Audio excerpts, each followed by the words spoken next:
Welcome to education hub. जैसा कि आप लोग जान रहे हैं हमारा क्या चल रहा है, तो साइंस का मैराथन चल रहा है, जिसमें आपको आरपीएफ का एग्ज़ाम हुआ, एनटीपीसी हुआ, ग्रुप डी हुआ या एलपी एग्ज़ाम्स हुए, उसमें क्वेश्चंस ये सभी जो है पूछे गए हैं और रिपीट हुए क्वेश्चंस या प्रीवियस ईयर क्वेश्चंस का मैराथन चल रहा है हमारे पास। तो जो भी हमारे चैनल पर नए हैं वो लाइक करें, सब्सक्राइब करें, शेयर करें, क्योंकि देखिए दोस्तों, अगर नौकरी चाहिए आपको रेलवे में तो पढ़ना तो पड़ेगा। आप कुछ भी एरी जोर लगा लीजिए, साइंस इस रेलवे में आपको हमेशा मस्ट रहा है। और ये बात आपको हमेशा से मालूम है, जो भी स्टूडेंट होंगे रेलवे के उनको ये समझ में आ गया होगा कि साइंस मस्ट है और वो पढ़ना ज़रूरी है। तो इसको हल्के में ना ले, रेलवे को एग्ज़ाम को साइंस आप लोग पढ़िए रेगुलर। हमारा मैराथन चल रहा है। चलिए इसी के साथ स्टार्ट करते हैं। जो भी हमारे चैनल पे नए हैं वो लाइक करें, सब्सक्राइब करें, शेयर करें और बेल आइकन को प्रेस कर दें। चलिए,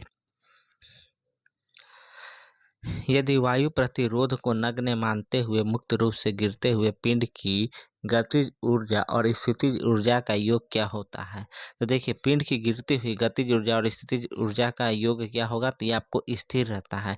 क्योंकि देखिए, जब पिंड ऊपर से नीचे आता है तो स्थितिज ऊर्जा घटती है, और जब नीचे से ऊपर की ओर जाता है तो क्या होता है, स्थितिज ऊर्जा बढ़ती है।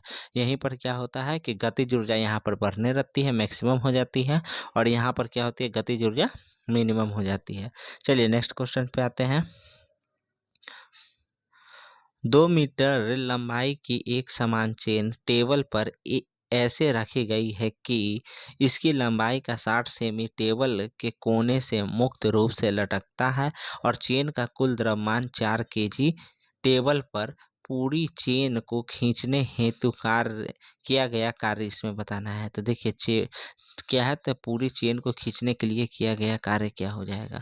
तो किया गया कार्य हम लोग कैसे निकालते हैं बताइए आप लोग। तो ये हम लोग निकालते हैं किस प्रकार से, 4 केजी द्रव्यमान है, ठीक, 60 सेमी जो है ये आपको लटका हुआ है, क्या है, तो चेन आपको कितना लटका हुआ है।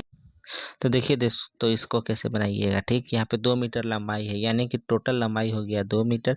ये किसके बराबर है, तो ये आपको 4 केजी के बराबर है। यानी हमको 60 सेंटीमीटर का वैल्यू निकालेगा तो 60 cm कर देंगे, बराबर क्या हो जाएगा, तो 4 बटा ये इधर हो गया, सेंटीमीटर में चेंज करते हैं क्योंकि ये सेंटीमीटर है, और 60 सेंटीमीटर का वैल्यू निकालेंगे। 0 0 कट गया, 4 के टेबल में कितने बार में, 5 बार में, यानी 6/5 आ गया, यानी 1.2 केजी। 60 सेमी चेन का वजन कितना हो गया, तो 1.2 केजी। अब फॉर्मूला हम लोग क्या लगाएंगे, mgh फॉर्मूला लगाएंगे, क्योंकि ग्रेविटेशन की ओर हो रहा है काम। तो ये क्या कर देंगे, mgh फॉर्मूला, मास हो गया 1.2, यहाँ पर ही कितना हो गया, हाइट 60, और यहाँ पर ही जी का वैल्यू कितना हो गया, तो 10 ले लेते हैं, तो कितना आ गया, 12 छक्के 72, ठीक। यहाँ से 1 0 यहाँ पर ही कट गया, हटाइए, यहाँ पे इसको मीटर में चेंज कर दीजिए 100 से, ठीक। तो 12 छक्के कितना हो जाएगा, 72, और 1 0 इसका भी कट गया, तो यानी कि 72/10 कितना आ गया ये आपको निकल के, तो 7.2 जूल। इसका उत्तर क्या हो गया, तो 7.2 जूल इसका उत्तर हो जाएगा। इसका उत्तर कितना होगा, 7.2 जूल। यहाँ पर देखिए दोस्तों, कुछ लगता है गलत दिया गया है, 3.6 दिया गया है, इसको फिर से देख लेते हैं। तो देखिए दोस्तों, यहाँ पर क्या हुआ, तो यहाँ पर आपको निकल के कितना है, 7.2 आया था, ठीक। तो जितना ऊपर कार्य होगा उतना ही नीचे खींचने में कार्य हो गया, तो 2 से भाग दीजिए, यहाँ पर कितना आ गया, तो 3.6 जूल आ गया। नेक्स्ट क्वेश्चन देखते हैं।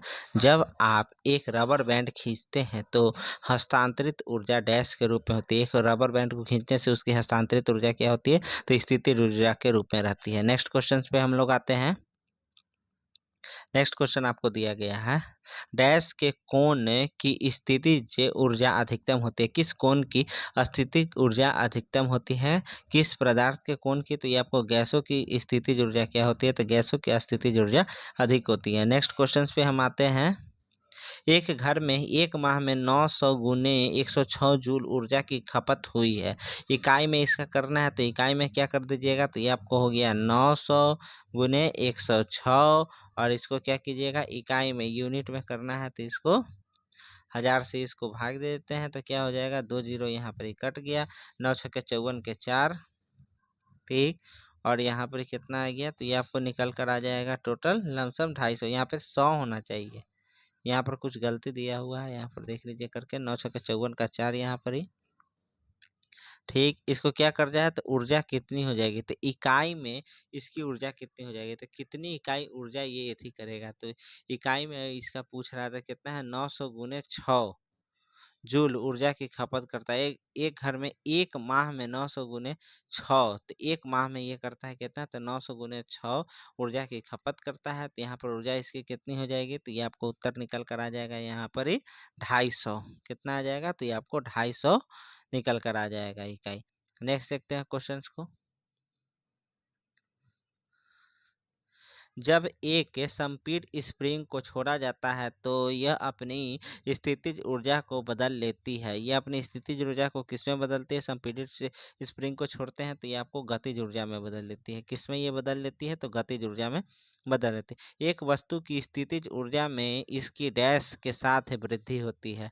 एक वस्तु की स्थितिज ऊर्जा में किसके साथ इसकी वृद्धि हो जाती है, तो इसके ऊंचाई के साथ हमेशा वृद्धि होगी। नेक्स्ट क्वेश्चंस पे आते हैं हम लोग। बांध में संग्रहित पानी में कौन सी ऊर्जा होती है, तो बांध के पानी में संग्रहित ऊर्जा तो आपको स्थितिज ऊर्जा। एक गतिशील वस्तु अनवनीय और अनिवार्य रूप से किससे प्राप्त होता है, तो एक गतिशील वस्तु अनिवार्य रूप से क्या उसमें प्राप्त होता है, तो गतिज ऊर्जा प्राप्त होती है। नेक्स्ट आता है, एक कार्य उच्च गति से 14 सेकंड चलता है, ठीक है, यह किस ऊर्जा से युक्त होगा, तो 14 सेकंड चलता है तो ये आपको गतिज ऊर्जा से युक्त होगा। नेक्स्ट आते हैं, निम्नलिखित में से कौन सी ऊर्जा सदैव धनात्मक होती है, तो ये आपको गतिज ऊर्जा सदैव धनात्मक होगी। ठीक, ऊर्जा की व्यावसायिक इकाई क्या होती है, तो ऊर्जा की व्यावसायिक इकाई को हम लोग क्या कहते हैं, किलो वाट कहते हैं। नेक्स्ट क्वेश्चन आता है, नेक्स्ट क्वेश्चन आता है आपको यहाँ पर ही, 8 केजी भार वाली लोहे की गेंद और 3 केजी भार वाली एल्युमिनियम की गेंद 20 मीटर की ऊंचाई से गिराई जाती है, तो भूमि से 10 मीटर की ऊंचाई पर उनमें निम्नलिखित में से कौन सी राशियां समान होंगी। ठीक, तो उनमें कौन सी राशियां, तो देखिए त्वरण समान होगी, ना तो गतिज ऊर्जा समान होगी, ना ही क्या होंगी स्थितिज ऊर्जा समान, ना ही संवेग समान होगा। क्या होगा, सिर्फ त्वरण समान रहेगा। नेक्स्ट आता है, एक संपीड़ित स्प्रिंग में कौन सी ऊर्जा होती है, तो एक संपीड़ित स्प्रिंग की बात किया जाए तो उसमें हमेशा कौन सी ऊर्जा रहेगा, तो अस्थितिज ऊर्जा। नेक्स्ट नेक्स्ट क्वेश्चन पे आते हैं हम लोग, किसका अनुरूप वस्तु की गतिज ऊर्जा की वृद्धि होती है, तो देखिए किसके अनुरूप वस्तु की गतिज ऊर्जा में वृद्धि होती है, तो आपको गति के अनुरूप में होती है। ठीक, गतिशील वस्तु की गतिज ऊर्जा किस पर निर्भर करती है, तो ये आप हमको द्रव्यमान और उसके गति वेग पे निर्भर करती है। नेक्स्ट क्वेश्चन पे आते हैं हम लोग।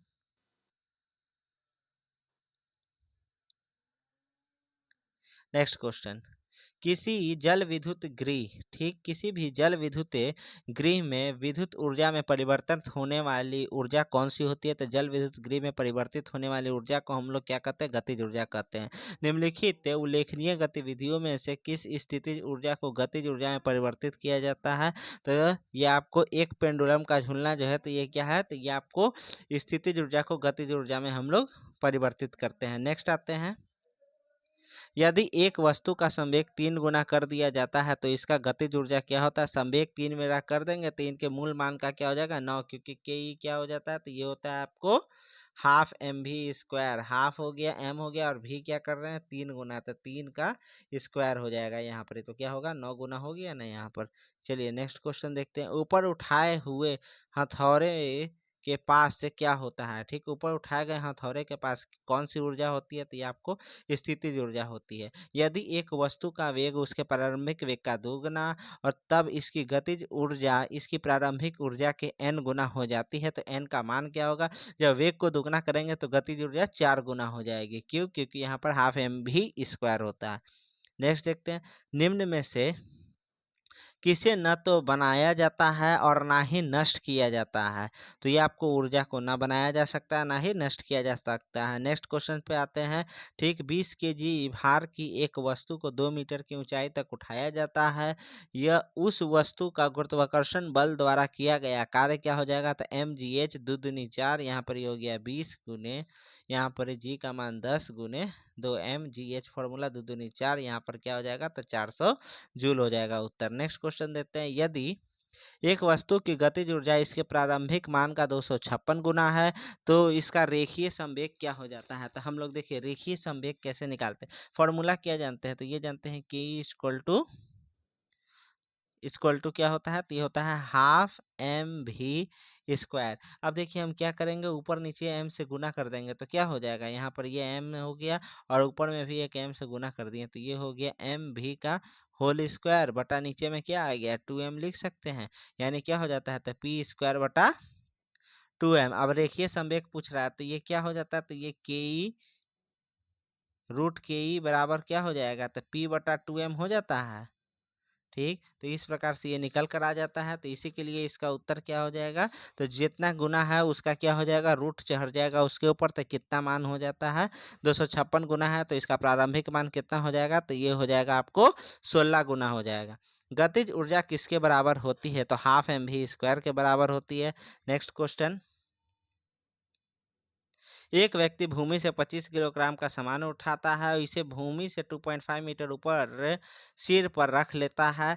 ठीक, यहाँ पर जी का मान इतना दिया गया है, तो सामान पर उसके द्वारा किया गया कार्य कितना है, तो mgh लगा दीजिए, 25 का स्क्वायर 625 हो जाता है। यानी क्या हो जाएगा, डायरेक्ट 625 यहाँ पर ही उत्तर हो जाएगा। नेक्स्ट हम लोग देखते हैं क्वेश्चंस को। द्रव्यमान m वाली एक वस्तु गति v के साथ हस्तांतरित होती है। इसमें गतिज ऊर्जा k है। यदि इसका वेग दुगना कर दिया जाए तो इसकी गतिज ऊर्जा कितना हो जाएगी, तो इसका वेग दुगना कर दिया जाएगा तो गतिज ऊर्जा कितनी हो जाती है, तो इसकी गतिज ऊर्जा आपको 4 गुना हो जाएगी। 5 किलोग्राम की एक वस्तु को 2 मीटर की ऊंचाई तक उठाया जाता है। इस प्रक्रिया में कितने कार्य किया गया होगा, तो देखिए 2 मीटर ऊपर तक उठा देता है, तो ये क्या 5 दूनी 10 हो गया और यहाँ पे 9.8 से गुना, तो ये कितना आ जाएगा आपको निकल कर, तो ये आपको आएगा 98 जूल।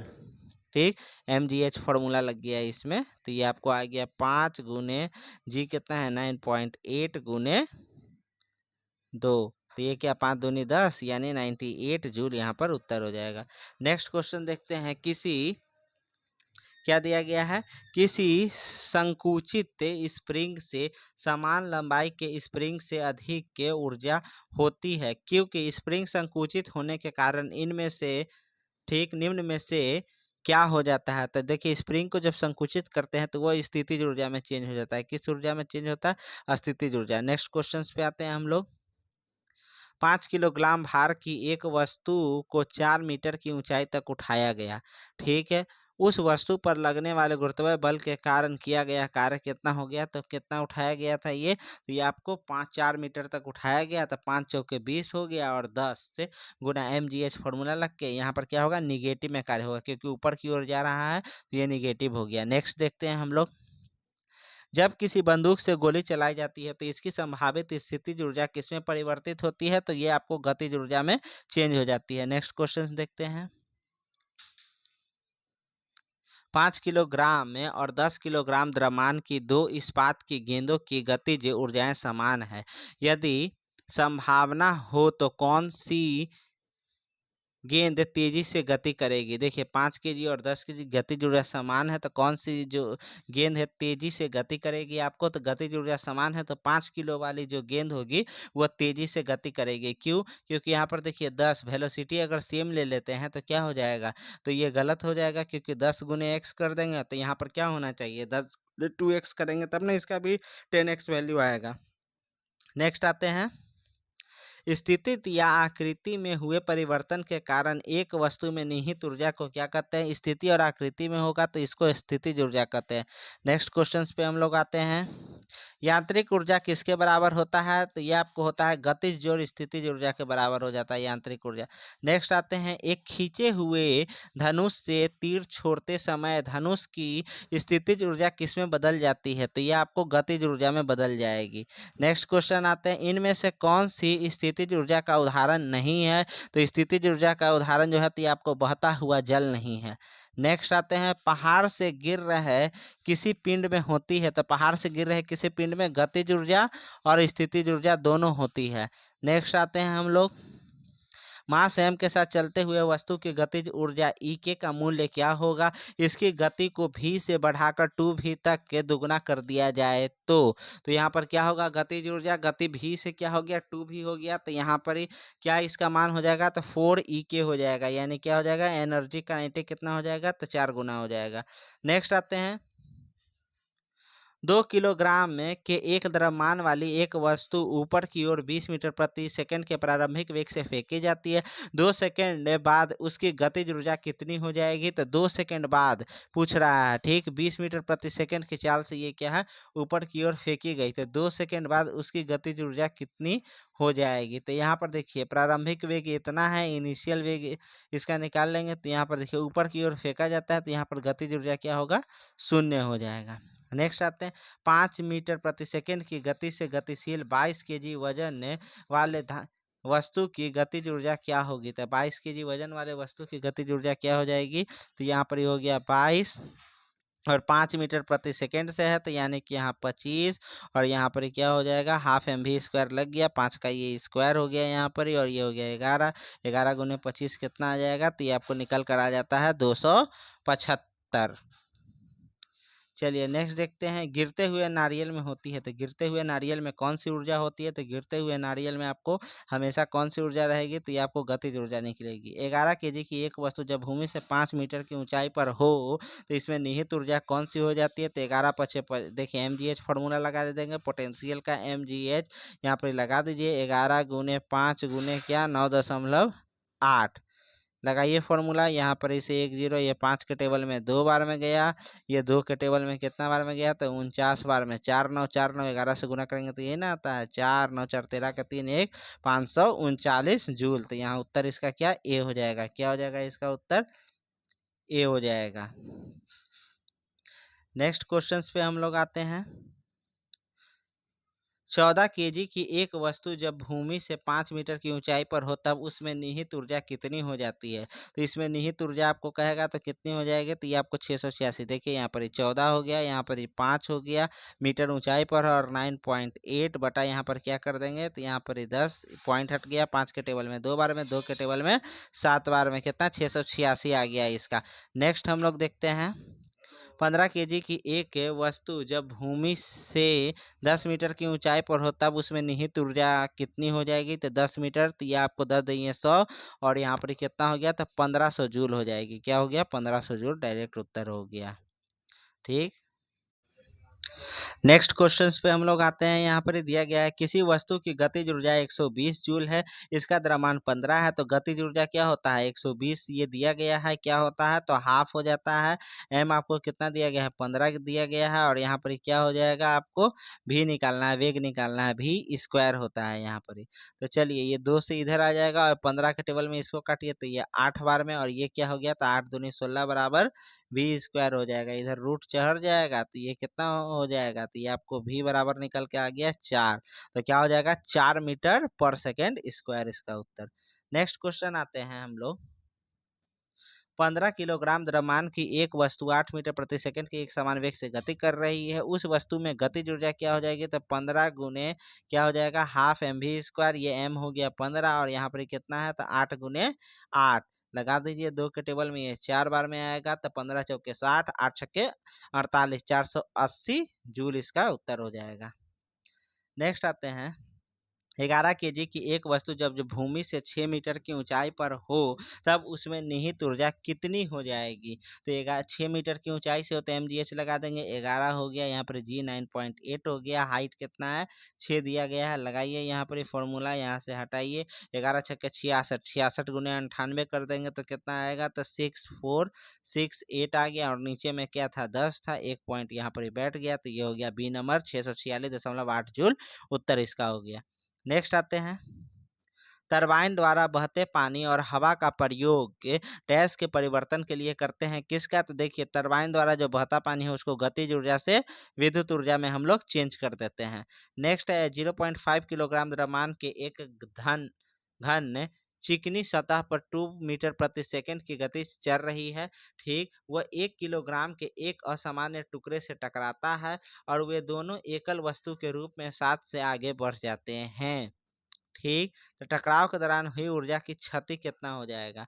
तो यहाँ पर देखिए टकराव के दौरान कितना की ऊर्जा की क्षति हो जाएगा? तो 0.67 ऊर्जा की क्षति। ये कैसे हो गया? यहाँ पर देखिए कितना 2 मीटर प्रति सेकंड के वेग से आगे की ओर बढ़ रहा था, तो क्या इसको कर दिए? 0.5 किलोग्राम था, और इसको ऐसे कर देंगे हाफ 2 मीटर प्रति सेकंड के वेग से ये बढ़ रहा है, 2 × 2 तो कितना ये निकल कर आ जाता है आपको, तो ये सॉरी ये कट गया, यहाँ पर ये रहा तो 5, यहाँ पर क्या आ गया, तो 1 आ गया था। ठीक, यहाँ पर 1 जूल आ गया। अब यहाँ पर देखिए क्या होता है, वह 1 किलोग्राम के किसी और अन्य वस्तु से टकरा गया। अब वो किससे टकरा गया, तो 1 किलोग्राम के वस्तु से टकरा गया। अब ये कितना हो गया, तो ये आपको हो गया 1.5 हो गया। और यहाँ पर गतिज ऊर्जा क्या होती है इसका नहीं मालूम है इसका, लेकिन ऊर्जा तो सेम ही रहेगा 1। और यहाँ पर क्या कर देते हैं v², इसको निकाल लेते हैं, तो ये फॉर्मूला से निकाल दीजिएगा, तो ये आपको घट जाएगा 3.33 आएगा और घटकर 0.67 हो गया। नेक्स्ट देखते हैं, किसी बंदूक से बुलेट दागे जाने पर बुलेट की गतिज ऊर्जा क्या हो जाती है, तो गतिज ऊर्जा बंदूक की तुलना में अधिक हो जाएगी। क्या होता है, बुलेट की गतिज ऊर्जा बंदूक की तुलना में अधिक हो जाती है। नेक्स्ट आते हैं, यांत्रिक ऊर्जा माइनस गतिज ऊर्जा क्या होता है, तो ये स्थितिज ऊर्जा निकल कर आता है। नेक्स्ट है, एक वस्तु की गतिज ऊर्जा और स्थितिज ऊर्जा का योग क्या होता है, तो इसको यांत्रिक ऊर्जा के नाम से हम लोग जानते हैं। नेक्स्ट आता है, 15 केजी द्रव्यमान की एक वस्तु 7 मीटर प्रति सेकंड के एक समान वेग से गति कर रही है, तो उस वस्तु की गतिज ऊर्जा कितनी हो जाएगी, तो उस वस्तु की गतिज ऊर्जा हो जाएगी कितनी, तो ये निकालने का सूत्र लगा देंगे। ये हो गया 15 कितना 7 मीटर, तो 7 × 7 v² होता है, और यहाँ पर ये हाफ mv² लग गया। यहाँ पर इसे 49 गुना करिएगा, तो ये आपको आ जाएगा हाफ कर ये टोटल आपको आ जाएगा 367.5 जूल। नेक्स्ट आते हैं, 12 केजी की एक वस्तु को भूमि से एक निश्चित ऊंचाई पर रखा गया। यदि वस्तु की स्थितिज ऊर्जा 600 जूल हो तो भूमि के संदर्भ में वस्तु की ऊंचाई ज्ञात कर दीजिए। तो भूमि के संदर्भ में वस्तु की ऊंचाई, तो ये कितना हो गया, तो ये आपको टोटल 600 ये आ गया। यहाँ पर m दिया गया है 12, g दी गया है 10 और ऊंचाई आपको निकालना है। चलिए 0 से 0 ये कट गया, 12 के टेबल में कितना बार में ये कट गया, 5 बार में। हाइट कितना आ गया, तो ये आपको भूमि से इसकी हाइट 5 मीटर आ गया। नेक्स्ट आते हैं, निम्नलिखित में से कौन सी ऊर्जा गतिज ऊर्जा है, तो बंदूक से निकली गोली। ठीक, तो बंदूक से निकली गोली क्या, तो ये गतिज ऊर्जा है। तीव्र गति से कार्य